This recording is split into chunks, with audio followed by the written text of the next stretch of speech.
한미 미사일 지침 개정 논의 민간용 고체 연료 제한 풀리나. 페이스북 트위터 공유 스크랩 프린트 크게 작게.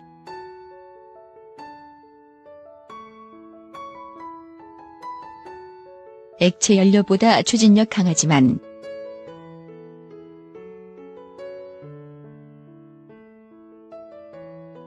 군사 전용 우려 타치한 해와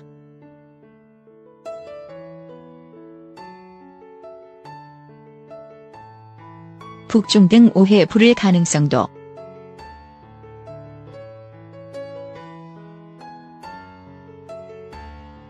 외교부 미국 입장 아직 불명확.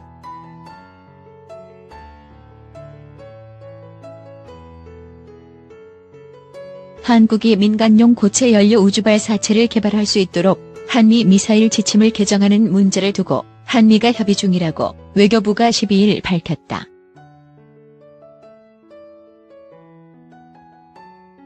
외교부는 이날 현재 민간 분야의 우주개발 역량 강화를 위해 우주발사체 고체 연료 사용 제한 해제와 관련하여 한미 간 협의가 진행 중이라며 미국 쪽 입장이 우리 쪽에 명확히 전달되진 않은 상태라고 밝혔다.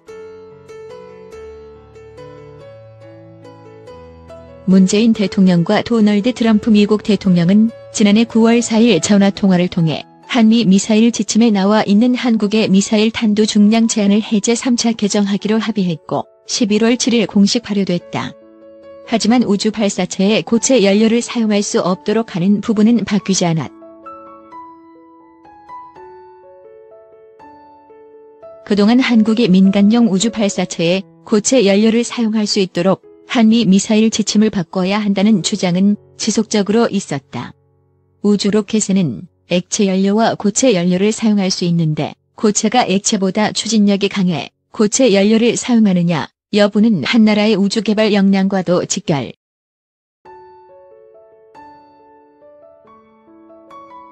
한국 정부는 민간 분야의 우주 개발 역량 강화를 위해 고체 연료 사용 제한 해제를 미국과 논의하고 있다고 밝혔지만 이는 북한이나 중국 등 주변국의 오해를 불러일으킬 수 있다는 점에서 논란도 예상된다. 신범철 아산정책연구원 안보통일센터장은 미국이 받아들일 가능성이 낮.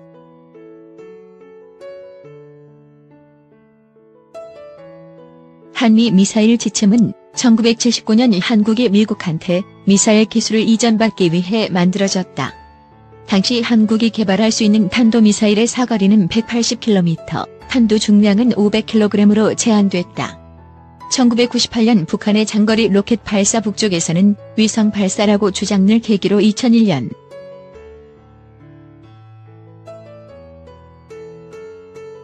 한국의 고체 추진체 기술 수준에 대해 간략하게 써보려고 합니다. 그러자면 지난 발걸음을 반추해보는 것이 필수적이기 때문에 최초의 고체 추진체부터 현재까지 순서대로 서술하겠습니다.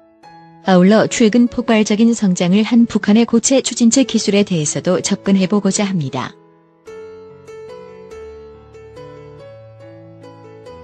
최초의 고체 추진체 백곰.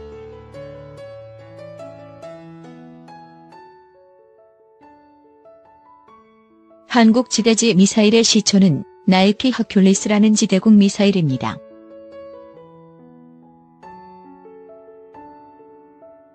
한국 탄도탄의 시초 기반 기술은 이 지대공 미사일의 개조 개량 유지 보수 그리고 미국의 동맹국 기술 지원을 통해 얻었습니다.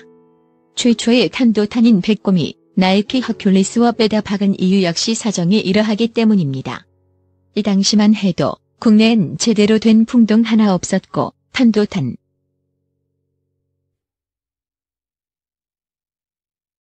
동맹국 지원 프로그램을 통한 기술자료 그리고 나이키 허큘리스 지대지 개조 개발 계획에서 미국 회사 MD사가 전달한 각종 자료를 통해 탄도탄을 개발해야 했습니다. 따라서 독자적인 형상동을 개발하고 실증할 기반과 기술이 없었으므로 나이키 허큘리스의 형상과 공략 자료를 바탕으로 백곰이란 복제 개량 사업을 시도했기에 76에서 77년 우리가 아는 안흥 시험장이나 대덕의 탄도탄 개발 기반이 태어날 수 있었으니 나이키 허큘리스야말로 한국 탄도탄의 어머니 혹은 아버지라 부를 수 있을 것입니다. 그리고 이 과정에서 나이키 허큘리스의 내부 전기 배선, 항법 유도 체계, 나이키 허큘리스가 채택한 고체 추진 체계는 CTPB이고 60년대 다수의 미사일이나 로켓에 널리 채용되던 물질입니다. CTPB는 프로폴리머 기통 바인더 물질로 여기에 산화제로 AP과 염소산 암모늄, 금속 연료로 알루미늄 분말을 사용합니다.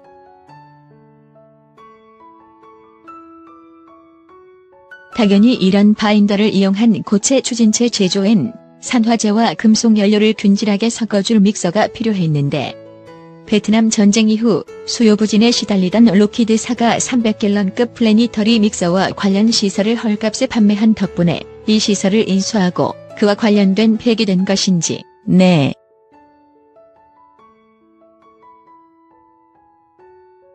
이 추진체 제조 시설은 전두환식의 방산 민영화로 인해 한화가 가져가게 되며 구룡, 현무, 2.75인치 로켓 등에 이용됩니다.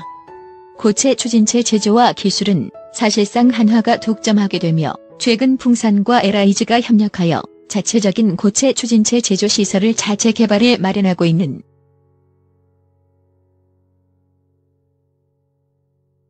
이 현무일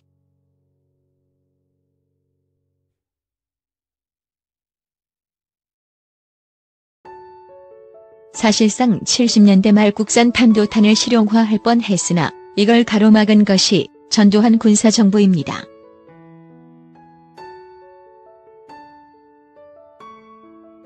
ADD 탄도탄 개발 조직을 해체하고 에서 마련한 탄도탄 개발 기반과 제조 기반 모두를 봉인하거나 제거해버리게 되며 아웅산 테러가 일어나지 않았다면 아마 한국은 자체적인 탄도탄 개발을 영영 하지 못했을 수도 있습니다.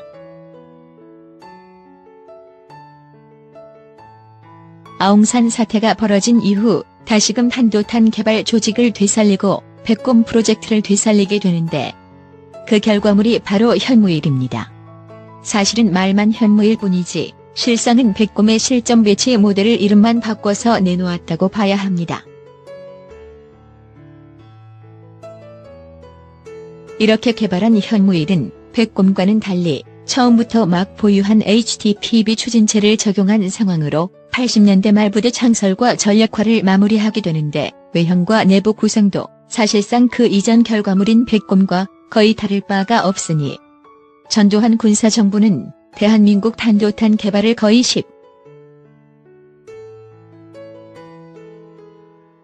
이런 현무일은 대외적으로 사거리 180km라고 발표하나 실질적으로는 약 240km 내외의 사거리를 확보하고 있었습니다. 나이키 허큘리스가 장기 운영 개량을 통해 사거리 200km 이상을 달성하고 있었으니 이건 당연한 결과물이라 할 수 있습니다.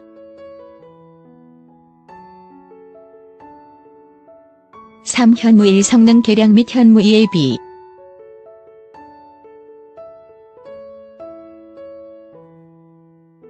90년대 말이 되면 군사정부에 의해 거세되었던 국산 고체 추진체 기술이 성숙함은 물론 지속된 탄도탄의 양산으로 인해 관련 기술이 발전 누적됐습니다. 이 시점 현무는 약 500발이 양산되었고 기존 나이키 허큘리스 지대지 개량 모델 1000여 발을 보유하고 있었으므로 이때도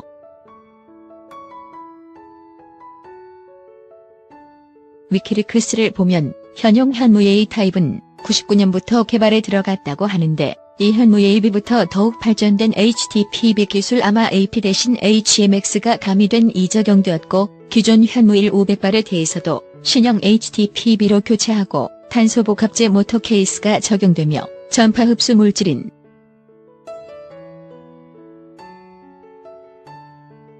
보다시피 고체 추진체는 모터 케이스 내측의 여러 형상으로 들어가게 되며 고체 추진체에 성용된 무습에 따라 연소 특성과 연소 시간, 추력 특성, 비추력이 다양하게 변화합니다. HTPB의 경우 기존 CTPB에 비해 점성이 약해 생산성이 좋을 뿐더러 추진체 형상 성용이 쉽고 역학, 정교한 성용이 가능할수록 원하는 성능을 얻어내기 쉬운데 이 자체가 바로 기술인지라 같은 HTPB를 적용한다 하여도 그 성능이 동일하진 않습니다.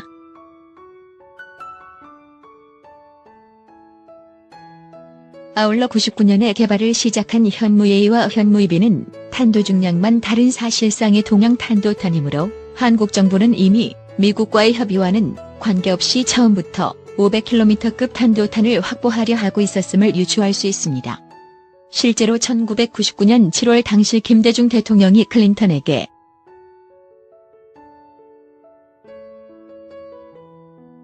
현무-A-B 모델은 기존 현무-1에서 지적되던 여러 단점을 개선한 모델인데, 우선 경기도 2개소, 강원도 1개소에서 운용되던 현무-1 모델은 고정기지에서 운용되는 까닭에 이 당시 고도화되던 북한의 탄도탄 전력 사거리 내측에 들어 효율적인 운용이 힘들었습니다. 이 부분은 갱도진지.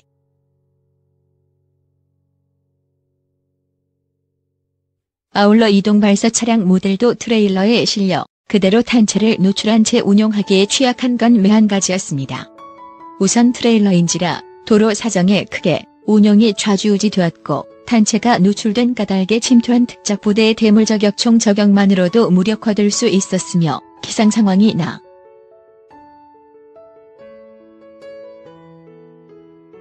이를 해결하고자 나온 신형 탄도탄이 바로 현무-A-B이며 단순히 미사일만이 아닌 발사 차량과 교리도 크게 개선됩니다. 기존 한국군 탄도탄이 기본적으로는 고정기지 배치, 고정 표적 타격용이었다면 그 다음 형태에선 태를 이용한 기동 운용, 발사 준비 시간 단축과 위성 항법 체계,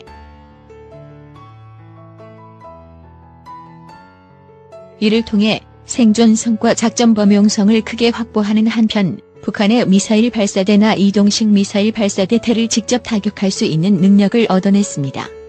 현무-A-B는 2017년까지 총 900발을 양산했다고 합니다. 기존 현무-1 탄도탄의 경우 퇴역했다고들 하는데 90년대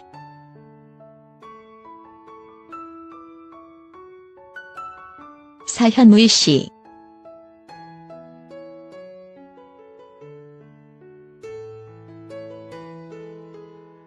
현무-2C의 경우 공개된 발사 영상을 보면 발사 시 HTPB에 적용되는 AP-산화제 특유의 하얀 연무 대신 약간 노르스름한 연무가 발생합니다. 추진체 자체의 추력에 비해 발생하는 연무의 양이 상대적으로 적고 과산염 대신 무언가의 불순물이 섞인 발사 연무색을 관찰할 경우 H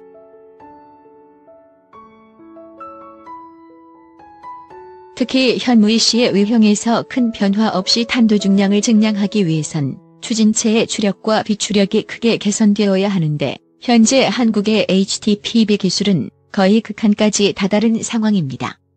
HTPB에 사실상 연소재로 들어가는 알루미늄을 나노 단위로 분말화하고 여기에 불속의 코팅을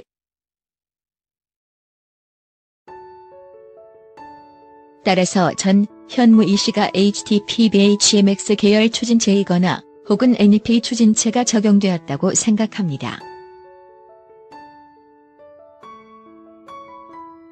아울러 장보고급에 장착할 SLBM의 경우는 거의 100% 확실히 NEP 추진체를 사용할 것이라고 생각합니다.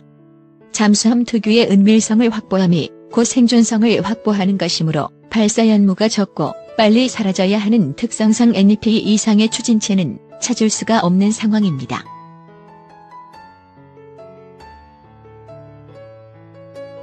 이는 중국도 마찬가지인지라 자신들의 JL2 등의 SLBM에 NEP를 적용한 바 있습니다.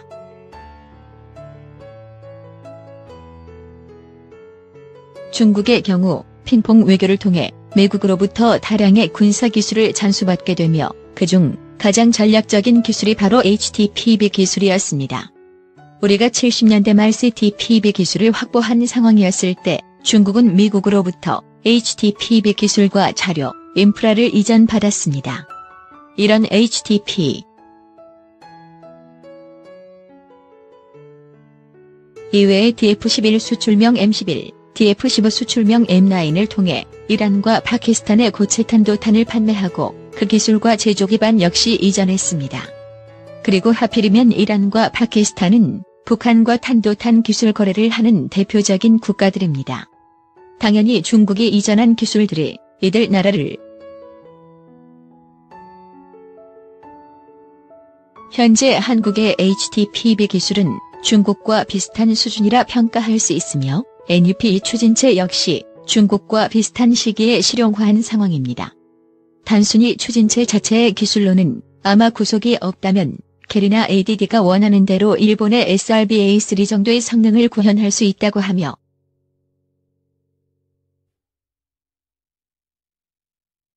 즉, 제한만 없다면 한국의 고체 추진체 기술은 당장 MRBM을 자체 개발할 수 있는 수준에 도달해 있고 10수년 정도의 시간이 주어진다면 고궤도 SSO상의 500kg 정도의 탑재체를 올려둘 수 있는 엡실론급 고체 추진 운반체 개발이 가능하다고 하며 이 엡실론급은 미국의 피스키,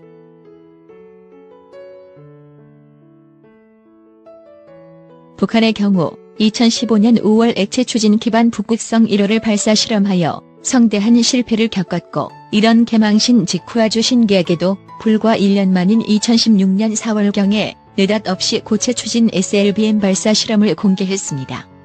만일 고체 추진 SLBM이 기존부터 존재하고 있었다면 북극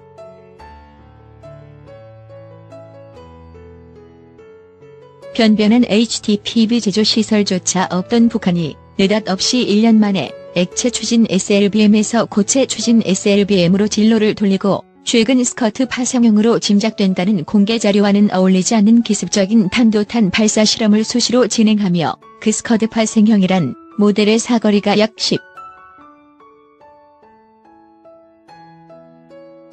저만 중국이 의심 가는 걸까요?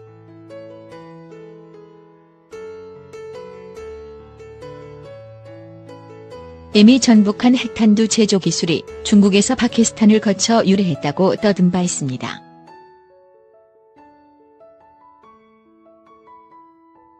그렇다면 탄도탄이라고 아니겠습니까? 뻔히 최소 10수년이 걸리는 테스트 과정이 대거 생략되고 그것도 액체 추진체를 가지고 피똥을 싸다가 1년 만에 고체 추진체를 내민다? 뭔가 말이 되지 않지요?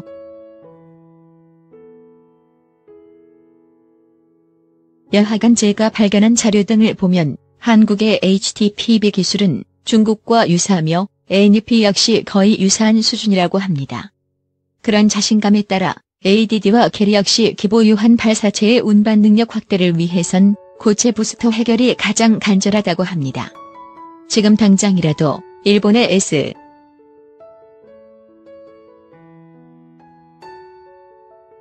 즉 중국이나 한국이나 고체 추진체 기술 자체는 비슷하다는 뜻입니다. 반면 북한의 경우 2016년에 드러난 바 있지만 아직도 HTPB 추진체를 적용한 탄도탄을 안정화시키지 못한 단계이며 대략 15년 정도의 기술 차이가 있다고 합니다.